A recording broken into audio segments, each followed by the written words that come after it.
تو جو مسئلہ جو ہم نے نکالا ہے اس کی پر بات کرو. تم تو کہتے ہو کہ بچہ جو ہے نابالغ امامت نہیں کروا سکتا. عمر بن سلمہ کے بارے میں مشکات کے اندر موجود ہے, امامت والے چیپٹر میں, صحیح بخاری کے اندر موجود ہے. وہ کہتے ہیں میں چھوٹا سا بچہ تھا اور نبی علیہ السلام نے اعلان نبوت کیا تو قافلے جب ہمارے علاقے سے گزرتے تھے نا تو وہ نبی علیہ السلام کا ذکر کرتے تھے اور میرے ابا جی کا بڑا انٹرسٹ تھا. بعض بندے ہوتے ہیں نا, آج بھی آپ دیکھتے ہیں کچھ بندے وہ سیاست میں بڑا انٹرسٹ لیتے ہیں, دنیا میں کیا ہو رہا ہے. اس زمانے میں بھی ایسے لوگ ہوتے تھے. تو ہر قافلے والے سے پوچھتے تھے یار وہ ایک بندے نے دعوی نبوت کیا ہے, تو لوگ بتاتے تھے کہ دن بدن ان کا دین پھیل رہا ہے, لگتا ہے ان قریب شاید مکہ بھی فتح ہو جائے. اب مکہ جو ہے وہ سینٹرل پوائنٹ تھا اور قریش کی ایک دھاک تھی پورے عرب میں. مکے کا فتح ہونے کا مطلب یہ تھا کہ اب نبی علیہ السلام واقعی اللہ کے رسول ہیں. ان کے نزدیک جن کو ابھی بھی کوئی ڈاؤٹ تھا کہ اللہ نے انہیں غلبہ دے دیا کہ قریش مکہ نے گھٹنے ٹیک دیے, اتنے جنگجو قوم. تو کہتے ہیں کہ میں جب حضور علیہ السلام کی گفتگو سنتا تھا نا لوگوں سے, تو مجھے بچپن میں چھوٹی سی عمر میں 6-7 سال کی عمر میں تو انہوں نے امامت کروائی, وہ اس سے پہلے 4-5 سال کی عمر میں ہی قرآن کی آیات میں نے سن کے یاد کرنا شروع کر دی تھی.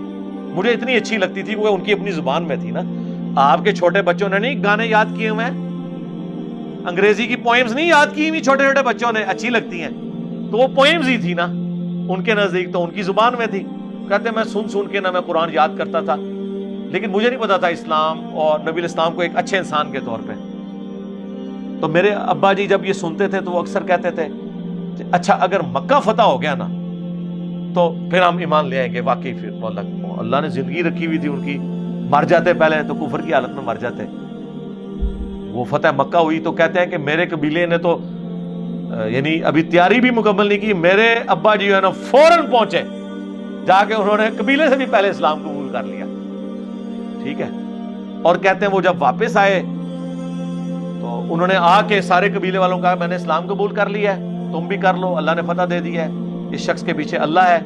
اور مجھے نبی علیہ السلام نے وصیت کی ہے کہ 5 ٹائم نماز پڑھنی ہے, اور جب نماز کا ٹائم ہو تو اذان دینی ہے. تم میں سے ایک جماعت کرائے جو تم میں سب زیادہ قرآن جانتا ہے, لہٰذا اب ہم یہاں پہ 5 وقت نماز کا شیڈیول شروع کریں گے. ٹھیک ہے.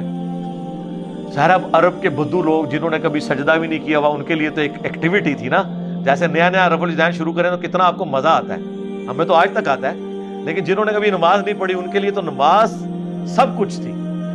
تو اب جب قرآن کی باری آئی تو کہتے ہیں اس دن کہتے ہیں میں نے اپنے ابا جی کو ڈسکلوز کر دیا کہ ابا جی مجھے تو اتنا قرآن آتا ہے, میں نے تو یہ صورتیں یاد کی ہوئی ہیں. تو کہتے ہیں میری عمر 6 یا 7 سال تھی, مجھے میرے قبیلے والوں نے امام مقرر کیا, پورا قبیلہ میرے پیچھے نماز پڑھتا تھا, مجھ سے زیادہ قرآن کسی کو نہیں آتا تھا. تو وہ کہتے ہیں کہ لیکن غریب تھے ہم. کہتے ہیں میرے پاس ایک ہی چادر تھی, جب میں سجدے میں جاتا تھا تو پہ پردگی ہو جاتی تھی. پھر سارے قبیلے والوں نے پیسے جمع کر کے میرے لیے ایک چادر خریدی, کیونکہ وہاں سے عورتوں کا ایک قافلہ گزر رہا تھا. اس نے کہا کہ اپنے اس امام کی جو ہے وہ شرمگاہ کی تو حفاظت کرو, اس کو کوئی چادر تو پوری لے کے دو. تو سارے لوگوں نے تھوڑے تھوڑے پیسے جوڑ کے ایک چادر لے کے دی, اور مجھے اس چادر کی اتنی خوشی کہ اس کے بعد مجھے کسی چیز میں اتنی خوشی نہیں محسوس ہوئی. اس وقت تو لوگوں نے سوچا ہی نہیں تھا کہ ان قریب رومنز اور پرشین کے خزانے ان عرب کے بدوؤں کے پاس آئیں گے. افسوس آج وہ عربیوں کی اولادیں عیاشی کا سمبل بنی ہوئی ہیں دنیا میں. گورے بھی اگر عیاشی کی مثال دیتے ہیں تو عرب کی دیتے ہیں کہ عرب کے لوگ دیکھیں.